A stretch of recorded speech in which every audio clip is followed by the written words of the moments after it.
Why is it ultimately important to have an insurance broker versus just doing it yourself? The insurance carriers are the #1 participant in the United States legal system. How do we teach our listeners who are in leadership positions to know how to manage their insurance broker and potentially teach them what questions to ask and when?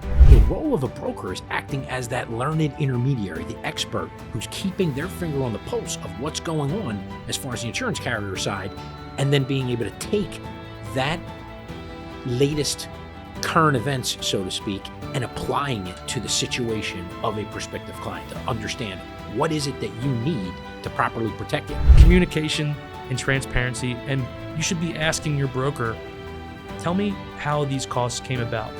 Andre, you and I have obviously been working together for quite some time now. Welcome to the Bedrock Way Podcast, where we're changing the habits of yesterday by creating the new healthcare reality of tomorrow. And Jonathan, am I glad to be here today? Listen, in this industry, there are colleagues, there are peers, there are friends, and there are people who become your work family.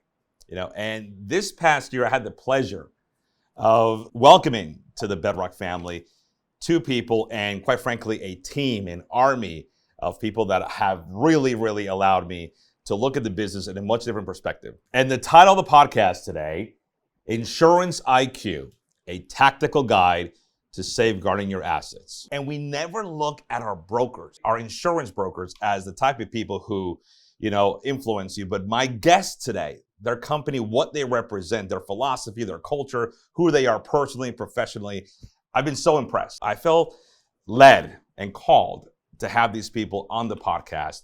And with me today, none other than Brogan, Thomas Loomis from formerly Graham, did we say now Marsh?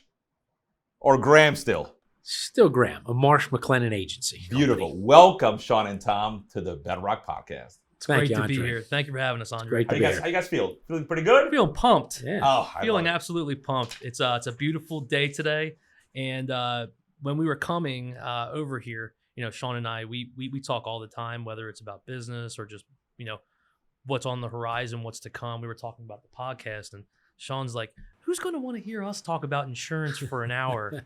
and I said to you on the earlier, and I said to Sean, I'm like, "You don't know how engaging you can be." I agree. Yeah, I agree. Sean, you're very engaging. Well, thank you. It's kind of you to say that. And listen, I always said insurance is one of those things that you need to be so good at it because you never know when you need it. And one thing that we learned through the years is that any product that we have is only as valuable as the time you invest and the effort that you invest to find out what it is and the functionalities and the access to it that you have. One thing that I learned from you guys in the past year is that insurance is actually more important than what I thought. Sean, I'm going to start with you, just giving us a little bit of high level of how you came to be in your position, your background, your education, and you had a very unorthodox kind of path into your role now. Born and raised in the Philadelphia area, went to college at Catholic University in Washington, D.C. for 4 years, moved back to the Philadelphia area and went to law school at Villanova University. I had, at the time, I thought that, a legal career would be my path forward for the next however many years until retirement. But about 10 years into it, I received a call out of the blue from a headhunter about an in-house counsel position with Graham Company. I'd never heard of Graham Company before, so looked into it and went through a very involved interview process. Tom, I see him chuckling over. Graham, I heard about that. Yeah, Graham's very intense in yes. the vetting they Love do that. of employees. But ultimately ended up making the move, stepping away from a partnership track associate position at a large law firm in Philadelphia to pursue an in-house counsel position at Graham Company. And it really lived up to all expectations. But interestingly, a little over a year and a half into the role, my boss, the general counsel at the time, approached me and said, "What do you think about the idea of becoming a producer at Graham Company?" And a producer is just, in the insurance world, it's just a fancy word for a salesperson. And I thought, this is sort of an interesting opportunity. The general counsel said, "Look, yeah, you have the technical background for it," because when I had been practicing with the large law firm, I was an insurance coverage litigator, primarily working for insurance carriers, handling coverage disputes with policyholders. So I thought long and hard about making that move over, but I thought, let me give it a shot. And knock on wood, 16 years later, here I am still in this role as a producer, which, we can talk more to, but really essentially our role is to design and implement insurance and risk management programs for clients. Love it. Tommy, tell me about you, bud. Absolutely. So born and raised in Southern New Jersey, a South Jersey guy. My entire life, I went to Rutgers, the State University of New Jersey. Graduated in 2010. I actually went to school for criminal justice and criminology, and graduated at the tail end of the recession. Couldn't quite find much work anywhere. Friends of mine told me that, hey, you have a great personality. Why don't you go and work for a consulting agency or work in a sales position? And I found myself working for a government contractor, selling to the United States military. And our allies' militaries. And then I found myself for most of my career, I changed positions. I worked in pharma for a lot of my career as a consultant to major pharma companies. And then about almost 3 years ago, I was minding my own business on LinkedIn. And you know how we'll sometimes get, in-mail from recruiters, and a lot of times it's just an automated message. I received a very nice in-mail from one of our in-house recruiters, and it was compelling. And I still said, no, thank you. I'm in pharmaceuticals. Insurance doesn't quite, doesn't seem very, very appealing to me. And she said, all right, well, if we can have a conversation, we do pay, finder's fees if you have somebody else that may be interested in the position. So I said, okay, I'll take a 10-minute phone call. And that turned into an hour-long phone call. And I was intrigued. I was blown away at what Graham Company offered. And it started really fast turning into something that I could see myself doing. As Sean mentioned, it's a very intense interview process. My second or third interview, I actually met Sean. It was, the writing was on the wall. Every single person I met, just the caliber of person they were, the professionalism that they exuded, and also the drive that each one of them had. Even though Sean is, call it, 20 years into his insurance career, still had the fire in his belly. And I was like, yeah, I want to be surrounded by that every day. And they offered me a position, and a few years later, here we are. It would seem to me that your services are becoming more of a need, but not only from a loss run perspective, but just from an awareness. Correct. Awareness perspective from the consumer, like myself, that now knows, oh man, I need to make sure that I have the right coverage. And you guys taught me this, that coverage has to communicate with one another. Absolutely. Coverage has to correlate and be cross-functional, not be a tech stack that is just one on top of the other that, quite frankly, does nothing for you but just increase your liabilities. Leveraging your spend, right? Obviously, sometimes companies, it's a necessary evil. You have to buy insurance to hope to never use it. Hope to God you never have to use it. But when you are spending hundreds of thousands of dollars, sometimes with some companies, millions of dollars, and it gets very expensive very quick. The larger your company is, the more boots you have on the ground. Sometimes if you have different entities that are all owned by the same individual or same individuals, sometimes a broker will just piecemeal a program together for those different entities, and they don't leverage economies of scale.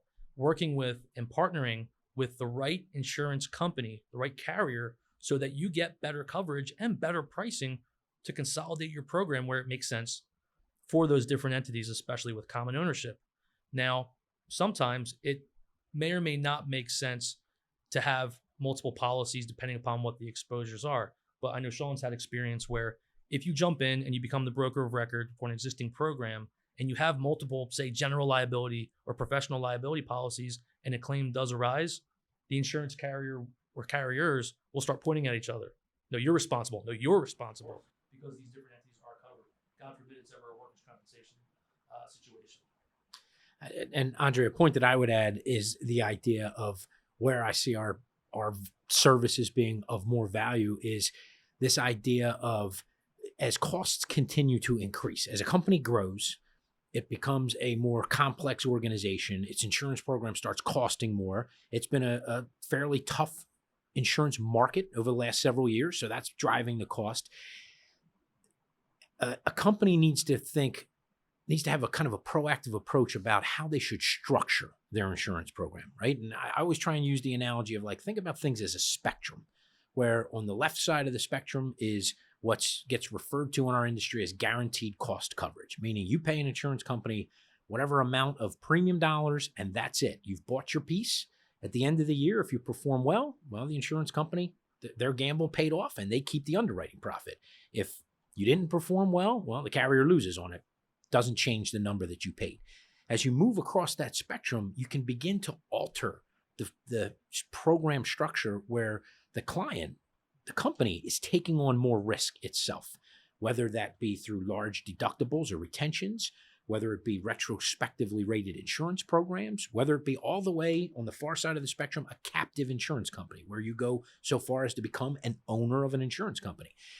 But the key to it is the decision to move along that spectrum and pick whichever program structure makes the most sense needs to be a very informed decision. And that's where I see the value of what we're doing really coming to bear for clients, helping a client figure out, am I ready on that spectrum? Do I have the right loss controls and proactive policies and procedures in place that it makes sense for me to gamble on myself, so that I'm not going to, if I perform really well, I'm not leaving all that underwriting profit on the table for the insurance carrier to make. I get to keep that myself in the form of better cash flow, in the form of dividends that may be returned to you through a captive program, et cetera. So helping a client honestly identify where they are in their evolution as an organization to be able to take on risk and gamble on themselves, that's a key role for a broker. And it's one of the areas where we really try and specialize with clients. And Tommy, can you tell the audience the difference between an insurance agent and an insurance broker? Sure. So an agent typically represents the carrier. Sometimes they're referred to as captive agents. Doesn't have to quite to do with what a captive insurance program is. That's something different, but same word. Whereas a broker has the liberty of going out to the market. So going out to multiple carriers to see if they have an appetite for that specific risk, which makes it obviously very competitive, especially if it's a very good risk with good loss controls in place, which Graham clients typically are, because they're working with us and they're enacting all those different loss control practices and safety procedures and protocols. But so then we can come back to the market or from the market with options to consider. There's a stigma and there's a level of interpretation that insurance brokers don't have to be honest, or sometimes they withhold, details. Whether good, bad, or indifferent, you'll tell me, but there is a fiduciary obligation for you guys to be open, honest in your disclosures. Are there instances, and let's be, again, in the spirit of candor, when a broker doesn't have to be, candid, or is not candid, or omits details? When can that happen? Or what are the, what I'm looking for is, what are the checks and balances that your organization and any insurance organization carries to make sure that the fiduciary responsibility of an insurance broker is never compromised? Unfortunately, the way that the industry works, interests aren't aligned. Typically, insurance brokers and agents are paid a commission based on this. That's a percentage of the premium that gets paid. So it's in the insurance agent or broker's interest. The higher the premium, the more money that they make. And that, obviously, the interests aren't aligned with the customer who's trying their best to pay the least amount that they can. So the duty, the obligation for especially a broker is to make sure that they are comprehensively representing the client to the insurance underwriting community, approaching all the various markets that may be interested to find the best possible deal. From the customer standpoint, they need to be vigilant in questioning their broker about, how widespread they have approached the marketplace to make sure that is the case. Checks and balances, it's tough. I mean, one thing that they consider is a competitive process where you allow a couple of different brokers to try and compete to win a particular program that year. But there's pros and cons to that approach as well. The pro is hopefully with multiple brokers competing, approaching the marketplace, that the best number will come back. The biggest con of that approach, though, is it puts the customer in the seat of having to be the judge to determine which of the different options that have been presented to them make the most sense, from not just a spreadsheet comparison of the costs bottom line costs, but what's the breadth of the coverage that's being provided? So I think that it's really more a matter of a customer doing their due diligence to find a partner that they can trust is going to wholeheartedly exercise their duty to bring the best result to the customer. And I guess the point that I was trying to make is that because an insurance broker has the fiduciary duty to be honest, the interests don't lend itself on them being consistently honest. Because as a broker, if I make more money, the higher the premium, and I don't have a relationship, and I'm there to make money, I'm going to, despite the fiduciary responsibility, suggest a higher premium because I get a bigger reimbursement. And I think that's a good point to make, guys, because I think our listeners should understand that whereas some insurance brokers hide behind the fiduciary, aspect of what they have to do and the ethics, at the end of the day, they don't have to do that. At the end of the day, they can legally guide you to the higher premium, get a bigger payout, and you won't be the wiser or the dumber. This is why it's important for our listeners to understand and know their broker partners and to know that you have to engage with someone that you trust. I think that's the point. I think that's why what you guys are doing is so important to me, and I wanted to get you guys on the podcast because in a world that is not impervious to deceit, you still have to know what you're dealing with. And you still have to understand that what comes back as an offer or as a proposal or as a quote still has to be vetted, still has to be questioned. And I think sometimes we tend to think just like our lawyers and our doctors and our insurance brokers, at the end of the day, they're human beings. Right. And at the end of the day, they're susceptible to errors and they're susceptible, unfortunately, to unscrupulous acts. Andre, yeah, I agree with you. And I think that for your listeners, the audience, the key here is vigilance and a proactive approach, because the cynic in me unfortunately sees that it's a common complaint in our industry that a insurance proposal will happen on the last day before. We hear it all the time, this complaint about the coverage is getting ready to renew on December 31st, and December 30th is when the broker is bringing in the quote, the proposal with the quote. And if the client doesn't like it, what can they do about it? There's no time to do anything about it, right? So from your listener's perspective, the importance of vigilance and proactive in pushing their brokers to make sure I don't want a renewal proposal that happens 24, 48, even, 7 days before my renewal. I want it 14 days before my renewal, especially if it's going to be different options that I'm going to consider, so that I have time to think through them and determine what's best for my organization. And I'll tell you, that's what I love about you guys the most. The fact that I know that if I'm getting a number, not only is it being done way ahead of time where my insurance is going to lapse, but so I can make a well-informed decision. And I think that's really what I appreciated about our partnership. And that's one of the reasons that I wanted you guys to emphasize to the audience that you have to manage this partnership between your insurance broker and yourself just like you manage any other partnership. And it's one that has to be, again, just like any relationship, the right communication, the right consistency in the fact that, the good, bad, or indifferent has to happen back and forth. There has to be a tremendous amount of trust. There has to be a tremendous amount also vetting and disclosing the information that is necessary for both parties to, again, if I'm telling you 50% of the story that allows you to make 100% of the determination, then I'm making a disservice. I'm doing a disservice to you, right, and vice versa. I think transparency works both ways. I think we both have that fiduciary responsibility to be honest with one another. And I think a lot of times, again, I know this from experience, we try to tell our insurance brokers the very least that they need to know, and then we are surprised when we get that insurance coverage renewal the day before. Right. So to me, that's an incredible good point. I'm glad you brought that up. Tom, I have a question for you. So again, young strapping guy like you, again, you can do anything from a sales perspective. Why insurance? And I know you mentioned that earlier, but I want to get back to that. Why insurance? And then a follow-up to that. if you could go back to the 18-year-old Tommy, would you do it all over again? If I could go back and see Tommy Loomis, 18 years old, with no gray in his beard, I actually had a lot more hair back then, if you can believe it. No, I think my path is the one that led me to this company.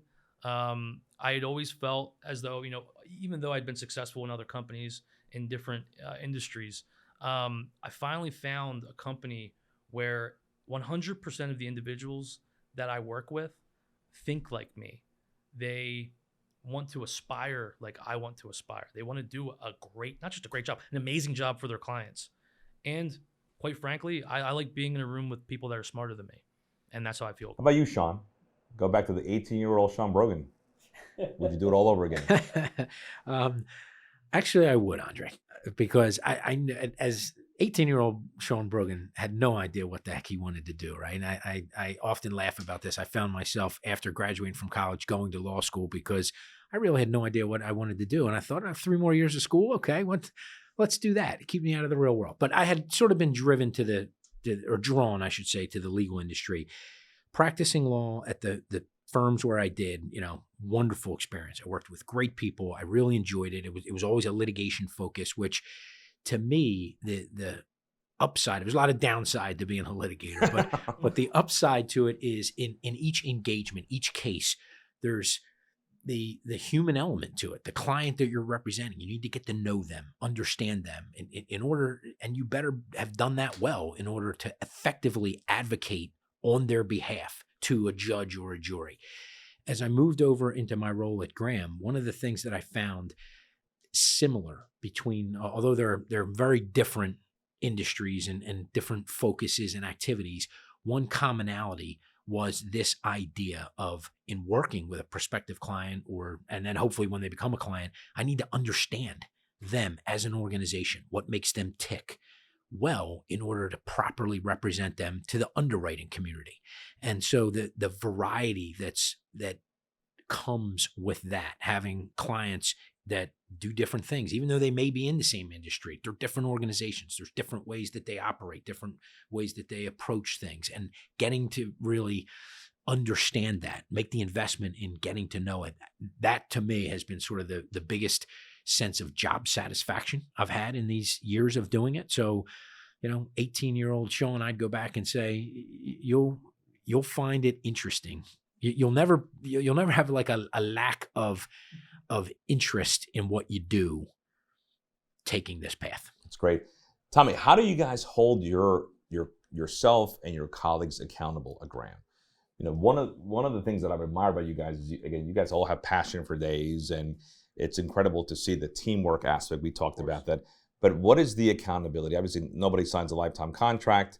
And when do we have a conversation with someone that is potentially punitive? And when does it get to a point where we have to part ways? It's funny. I think back again to the onboarding process that Sean was describing earlier, and we have to actually meet with a psychologist. That's part of the interview process to understand what makes you tick, what drives you.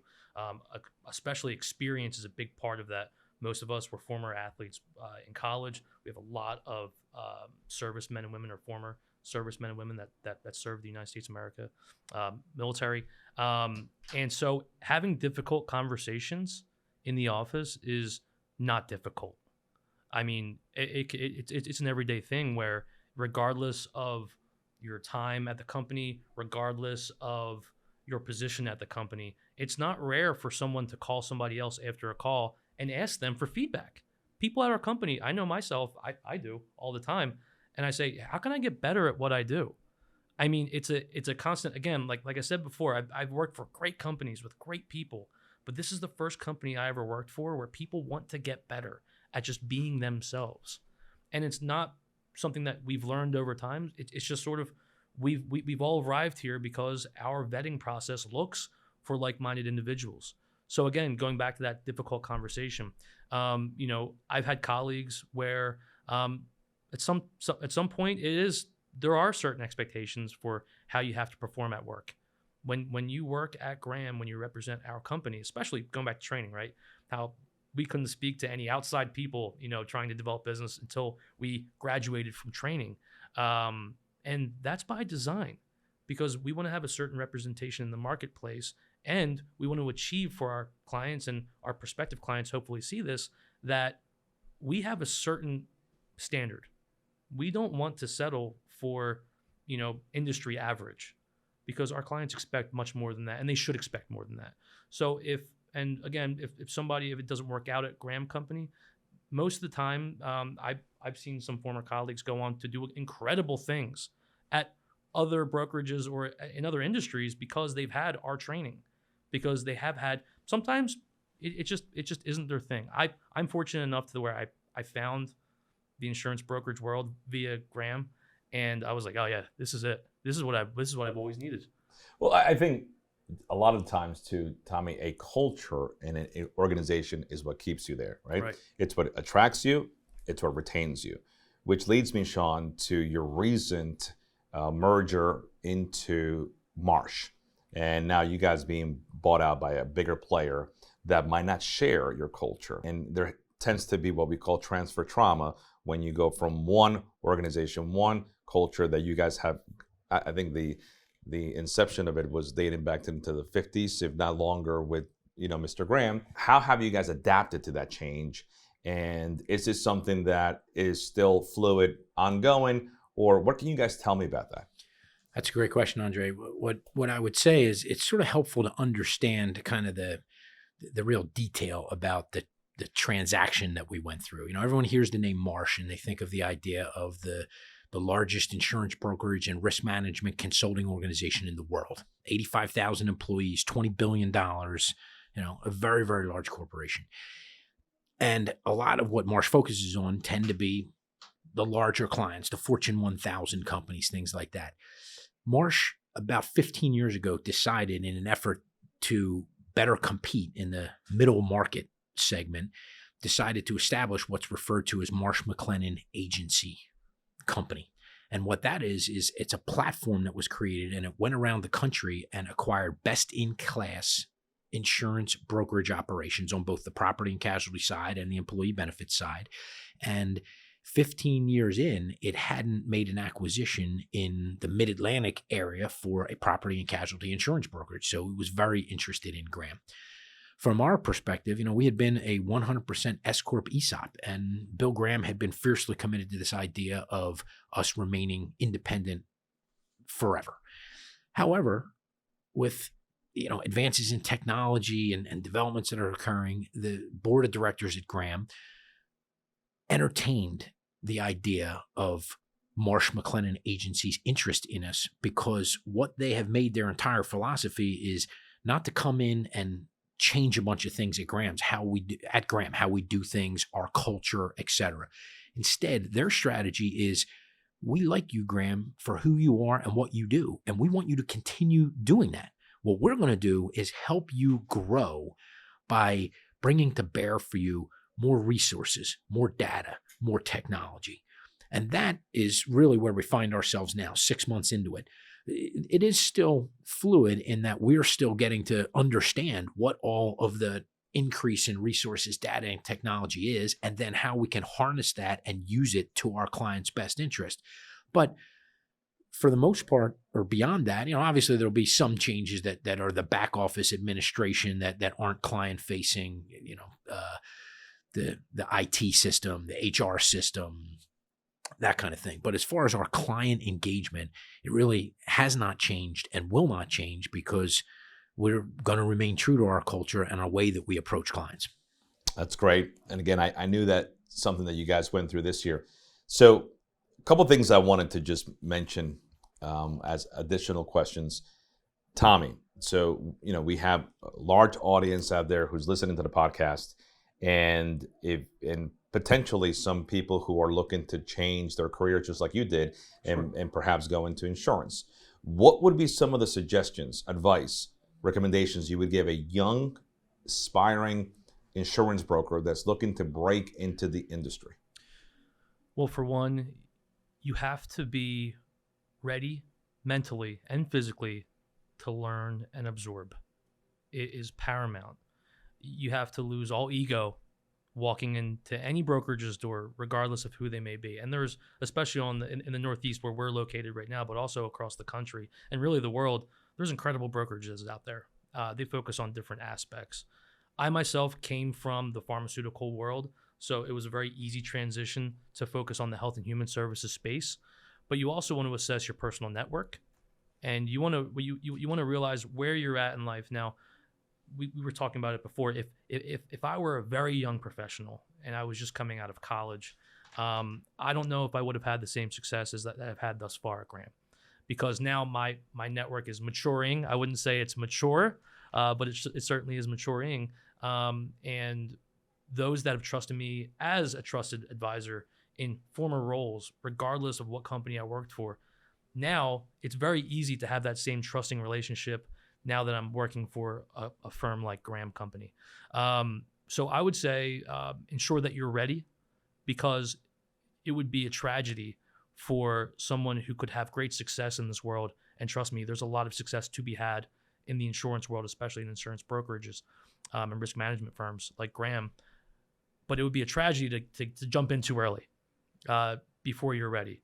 Also, getting back to it, had I started working for Graham Company when I was still trying to figure out what the heck I wanted to do with my life, when I was in my early 20s or even mid 20s, I may not have been prepared for the opportunity.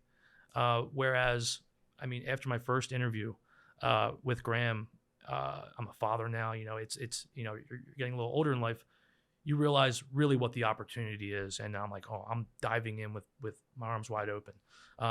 So really, it's about being prepared for taking that. So Sean, based on Tommy's answer, and rather than you tell the audience what your opinion would be on for that new aspiring insurance broker, I want you to tell my audience, just like we do in football, right? In football, sometimes we say who the prototype quarterback will be. And we take the arm of Aaron Rodgers, we take the mind of Tom Brady, we take the heart of Daniel Jones, the legs of, let's say Jalen Hurts, and so on.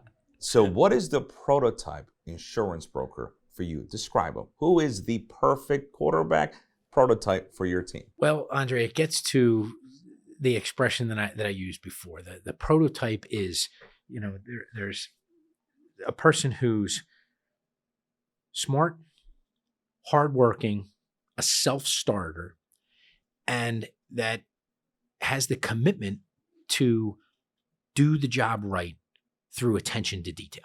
Insurance, I laugh about it all the time. Insurance is not rocket science, right? It's not launching satellites into space or some of the other amazing things that other industries do. It's just words on paper. However, the devil is in the details.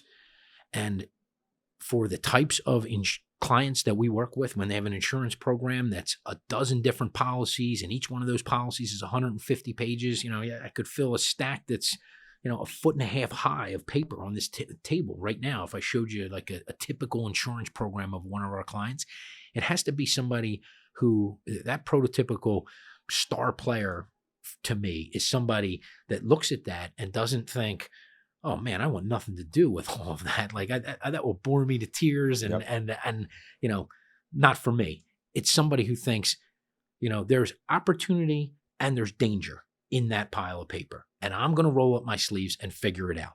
I'm going to figure out what are the opportunities of how we can improve it, how we can improve it from a coverage standpoint, how we can improve it from a pricing standpoint, how we can improve it from a structure standpoint, and I'm also going to go through that thing with having spent the time to understand the client or the prospective client and think, let me find where the razor blades in that stack of paper are as well, so that I help my client or this prospective client to win their business, avoid those razor blades, and they don't find out later. Insurance is a performance-based product. You're not gonna find out if there's an issue with it until it's too late. That proactive approach on that broker's part is what makes all the difference for the client. So it's somebody that has that, that internal stamina and drive to take on, to embrace that kind of a role. So Tommy, again, I think sometimes people look at insurance brokers as insurance robots, right? You guys might as well be AI on the other line, especially if there's no engagement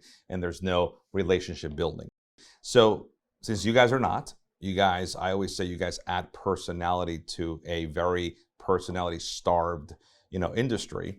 What would be, for you, what makes you happiest right now in life? In life, you mean besides putting together excellent insurance programs for my clients? Exactly. Well, I mean, being a dad, being a father has opened up a completely new world to me. It's made me more compassionate, way more patient of a human. Again, I mean, going back to what we were talking about before, I can't sleep at night sometimes because of, my daughter's just getting over an ear infection, right? And seeing her get better, I mean, it's made me inexplicably happy, right? You kind of parlay that into your work life, and like Sean was saying earlier, if you find a razor blade in a prospective client's insurance policy or program, I can't help but any engagement I've ever had the time where we were surveying a policy and we find something in there that can be really damaging to that company, God forbid a lawsuit were to arise, we tell them, hey, even if you don't hire us, get this fixed because this can be really bad. And that brings me happiness too. And I'm not just saying that for your podcast.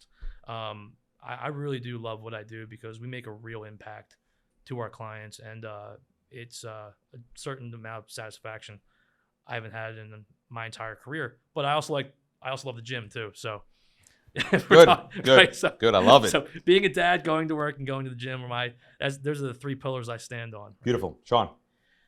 I'll share one of Tom's answers, but it's from a different perspective, and that's being a father. I have 3 children. They're further along in life than Tom's young daughter. And one of the greatest kind of joys that I'm now beginning to experience is seeing my children as they, graduate school, college and graduate school and pursue their own paths in life, like watching them have their successes. And I hope in a small part I've played, some role in that through, an example of hard work over the years and hopefully some good advice in that. So seeing them achieve success has brought me a lot of happiness. Beyond that, I like to run. Okay. I've had some success with that in losing a bunch of weight. And, my oldest daughter back in May said, Dad, I want to do the Philly half marathon. And I thought, you know what, hon, I'll do it with you. And so we spent the summer and the fall training together and did it in the fall, and I've continued with it. So I would say that those are the things that I've been finding some life satisfaction in. So last question for both of you. Tommy, you go first. What's next for Tom? It's a great question. 2024 is off to a great start. Developing a lot of new business relationships. 2023 was great. But 2024, looking to the horizon, there's new companies that we're engaging with in the behavioral healthcare space, in the aging services space, and also in the real estate industry as well. And kind of going back to what Sean had mentioned before, our acquisition and merger with Marsh McLennan Agency has given us a lot more horsepower under the hood, data benchmarking, and it's really made our existing client relationships, that much better, which were already very strong. Now we have a lot more data to back that up, and with the technology that we have, we're able to develop a lot stronger business relationships with prospective clients, such as from an RFP basis, and also just cold basis. So this year's off to a great start, and looking forward to keeping the momentum going. Fabulous. Sean. For me, over the recent past, Graham has made a significant investment in new people, especially as it relates to producers. And in my role as managing director, one of the primary focuses that I will have is helping newer, younger producers develop their business acumen, their skills, their expertise to go out, find the right opportunities, pursue them, and win new clients. So I look forward to continuing, or actually focusing more on that through 2024, 2025, and beyond. And I think Graham has put that development in the right hands. Listen, gentlemen, we could have sat down. We sat down for over an hour to talk about insurance. But we only talked about insurance for about 10 minutes because, again, we have to be the trendsetters. Insurance is not really the subject matter. It's how you get to have the best insurance broker. And I just looked at, what is considered a good insurance broker. So someone who is part of a good team, someone who is a problem solver, someone who communicates effectively, someone who is adaptable, someone who's a critical thinker, someone who has mastered time management, and someone who's interpersonal. Would you guys agree with that? Definitely. And they're actually the 7 essential, and I didn't read what makes a good insurance broker. I lied. I just read the 7 essential soft skills of a human professional. And that's really what I think of an insurance broker. And I didn't think before. I started thinking that after I met you guys, and I want to make it very clear to our listeners. Having an insurance broker is just like having any other partnership, any other relationship.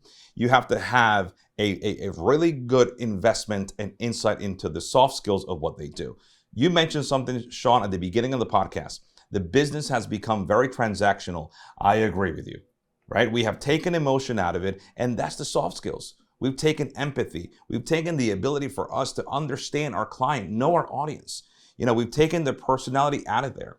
And the best way that I can describe it is, if you are looking for an insurance broker, look for somebody who cares and look for somebody who has the best interest for you, just like any other relationship. Your spouse, platonic, romantic, professional, personal, any relationship we engage in, you should have someone who cares for you on the other side. Why should insurance be any different? It's a great point, Andre. Right? It's the marksmanship of any relationship. And quite frankly, you guys stand above the rest. And when I talk about the prototype insurance broker, let's talk about the prototype insurance company, and that's the Graham Company. And I give you guys a ton of credit. I give you guys a ton of kudos. They're well deserved. I love the relationship I have with you guys. You guys care. I know you guys do. You guys are available. You guys are adaptable. And you guys show me that I'm not just a number, right? I'm not just a number and a check mark in your commission check.